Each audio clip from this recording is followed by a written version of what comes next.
14번 문제요. 보기 기억에서 디귿에 해당하는 예로 적절하지 않은 것.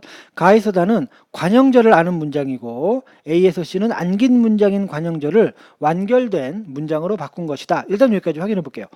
가 어제 책만 읽은 동생에게 오늘은 쉬라고 했다. 해서요. 이게 어제 책만 읽은 이게 관형절이죠. 이게 이제 동생이라는 그 체언을 수식하니까 관형절이잖아요. 그렇고 그 다음에 안긴 문장인 관형들을 완결된 문장으로 바꿔주다. 요거를 완결된 문장으로 바꿔보는 거예요. 그럼 어제 책만 읽었다. 누가 읽었죠? 동생이 읽었죠. 동생이 어제 책만 읽었다. 이런 식으로 요 안긴 문장을 이렇게 완결된 문장으로 바꿔보는 겁니다. 나도 마찬가지. 아이가 읽은 이게 관형절이고요. 그걸 완결된 문장으로 바꾸면 아이가 책을 읽었다로 되는 것이고요. 다 같은 경우에 형이 책을 읽은 이 관형절인데 그걸 완결된 문장으로 바꾸면 형이 도서관에서 책을 읽었다. 라고 되는 거죠. 그래서 각각이 수식해주는 요 수식어가 실제 요 안에 관형절 안에서는 어떤 역할을 하느냐 이제 그 문제인데 마저 다 읽어야 되겠네요. 이게 바꿨다.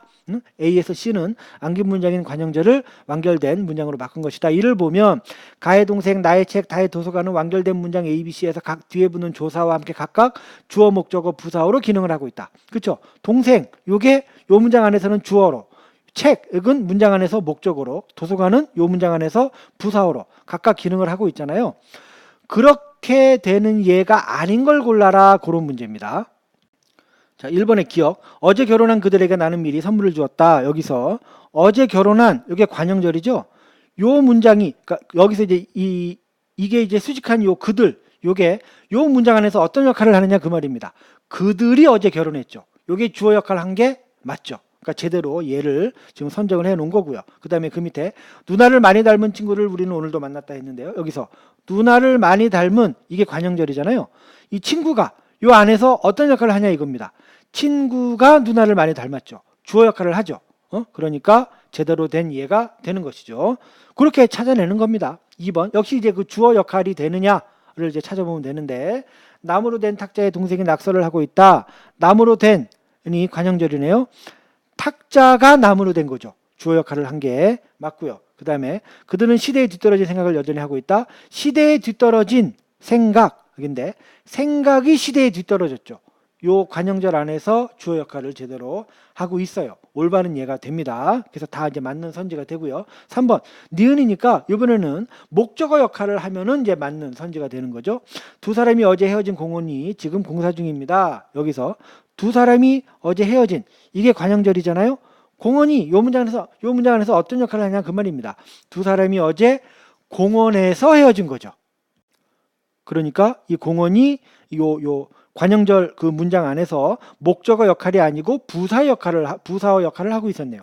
그러니까 이게 틀렸네요. 그 다음에 나는 어제 부모님이 시키신 일을 오늘에야 다 끝냈다. 어제 부모님이 시키신 이게 관형절인데 요 일이 요 문장 안에서 어떤 역할을 하느냐. 어제 부모님이 일을 시키셨죠. 목적어 역할을 제대로 했습니다. 요거 공원 요게 틀려서 3번이 정답이 되겠고요. 4번, 5번 빨리빨리 해도 될 것 같습니다. 친구가 나에게 준 이게 관형절인데요. 옷이 요 문장 안에서 친구가 나에게 옷을 준 거죠. 목적어 역할을 했고요. 털실로 짠 이게 관형절인데 장갑이 요 안에서 털실로 장갑을 짜다 해서 목적어의 기능을 하고 있고요. 제대로 된 예가 되고요. 그 다음에 5번의 경우 아이들이 운동장에서 공을 찬 은이 관형절인데 요 주말은 아이들이 운동장에서 주말에 공을 차죠. 부사어 역할을 하고 있고요. 관중이 쓰레기를 남긴 이게 관형절인데 관중이 쓰레기를 경기장에 남긴 거죠. 해서 부사어 역할 하고 있는 거죠. 해서 정답은 3번이 되겠습니다.